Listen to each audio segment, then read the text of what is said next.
Today, we're digging into a fascinating story. It's about how a serious skeptic found something profound, not by reading ancient philosophy, but just by sitting in silence and meditating. So, let's start with a bit of a curveball.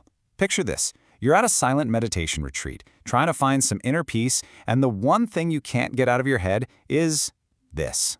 Yeah, a cheesy 70s rock anthem by Foreign. It sounds ridiculous, right? But for the author, Robert Wright, this song ended up being weirdly fitting. It became the soundtrack for an experience that felt like a door in his mind was opening for the very first time. Okay, so let's set the scene. Wright is on this retreat, and he is just so annoyed by this song stuck in his head. He's already pretty skeptical about the whole thing, and with no other distractions, that one song is on a powerful, absolutely relentless loop inside his own head. Now, what's really key here is Wright's whole attitude. He calls himself a hard case, a rationalist.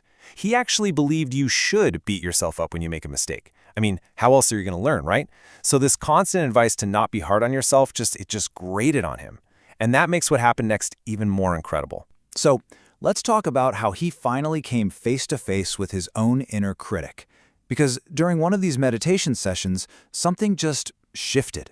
He had this vision that would completely change how he understood himself. He said it was like crossing a threshold into this weird, giant room. It wasn't a total hallucination or anything. He still knew he was in the meditation hall, but part of his mind, his awareness, had entered this space he'd never seen before. A space that was a representation of his own mind. And right there, in that strange space, he saw a thought he'd had thousands of times before. It was his go-to line for beating himself up. But this time was different. He wasn't just thinking it, he was watching it happen. And that was the breakthrough. See, before, that critical voice, it was just him. It was his own thought. But in this vision, he saw it as separate, like one part, one module of his mind was sending a nasty message to another. And for the first time, he was just an outside observer watching the whole transaction. Suddenly, that inner critic wasn't me anymore.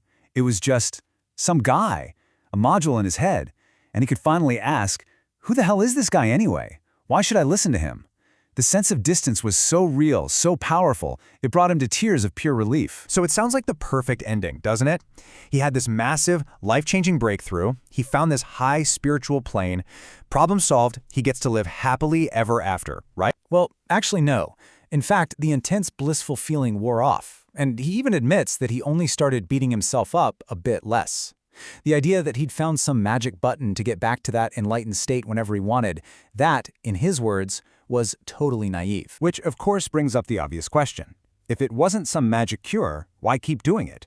Why spend 30 to 50 minutes every single day on something that might not lead to some grand, capital E enlightenment moment? Well, the answer is in the smaller, more real-world benefits. You see, Wright found the real value wasn't in one huge transformation, but in this chain of practical benefits. It all starts with seeing these small moments of truth, and that helps you see your own feelings from a distance. And that leads to more wisdom, a better understanding of other people, and finally, it lets you actually step in and weaken negative feelings as they're happening. So first up, moments of truth. He uses this fantastic example, the hum of a refrigerator. We just hear it as one boring, monotonous drone. But when he was in a state of mindfulness, he could actually hear it as at least 3 totally separate sounds, each with its own texture and rhythm. It's a small, objective truth about the world that's usually just hidden from us. And this is where it gets powerful. This kind of clarity isn't just for refrigerators. You can apply the same skill to your own emotions. You can observe a feeling like anxiety as an objective event.